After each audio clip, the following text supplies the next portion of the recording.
Eddie Mitchell, de son vrai nom Claude Moine, est un monument de la chanson française. Ayant traversé plus de 6 décennies de carrière en s'imposant comme le pionnier du rock'n'roll hexagonal, un crooner de génie et un acteur incontournable. Les débuts et l'explosion du rock.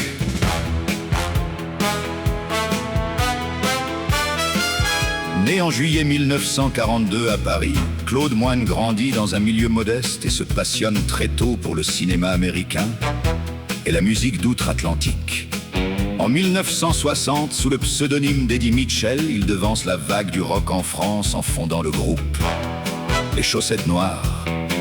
Le succès est immédiat et fulgurant. Des titres comme Daniela ou Chérie, oh Chérie, font hurler la jeunesse. Dès 1962, il choisit de faire cavalier seul. Sa carrière solo démarre sur les chapeaux de roue. Il enregistre à Londres et à Nashville, imposant son style de rocker de Belleville, tout en s'ouvrant progressivement à la soul et au rhythm and blues. La métamorphose en crooner, c'est au cours des années 70 qu'est au cours des années 70 qu'Eddie Mitchell opère un virage magistral qui va asseoir sa longévité, délaissant le rock pur. Il adopte la panoplie du crooner élégant, teinté de mélancolie et d'humour cynique.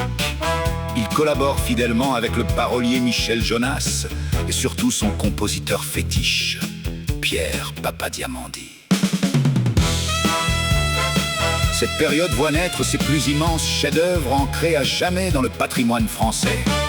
Sur la route de Memphis, la dernière séance, la dernière séance, lui rend hommage au cinéma de son enfance. Il ne rentre pas ce soir, il ne rentre pas ce soir, couleur mentalo, couleur mentalo, le cimetière des éléphants. 1982. L'amour du cinéma et de la télévision, surnommé Schmoll, Eddie Mitchell possède une double vie artistique. Grand cinéphile, il marque la télévision en animant pendant 17 ans, de 1982 à 1998, l'émission culte La Dernière Séance, où il présente les grands classiques du western et du cinéma hollywoodien dans un décor de cinéma de quartier. Parallèlement, sa carrière d'acteur explose sur grand écran. Il tourne pour les plus grands et décroche en 1996 le César du meilleur acteur dans un second rôle pour sa performance magistrale dans Le Bonheur et dans Le Pré d'Étienne Châtillier. La consécration d'un monstre sacré. Années 90 à aujourd'hui. Les décennies suivantes sont celles de la célébration. En 1993, il réalise l'exploit de se produire sur 4 scènes parisiennes différentes en quelques mois. Bercy, le Casino de Paris, l'Olympia et le Zénith, chacune dédiée à une facette de son répertoire.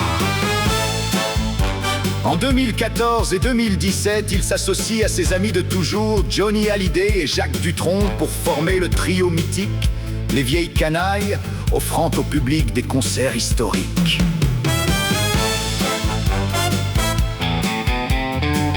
Bien qu'il ait fait ses adieux officiels à la scène pour les grandes tournées au début des années 2010, Eddie Mitchell reste un artiste prolifique. Il continue d'enregistrer des albums studio salués par la critique, d'écrire des livres de souvenirs et de tourner pour le cinéma, incarnant avec superbe la figure intemporelle du dernier crooner français.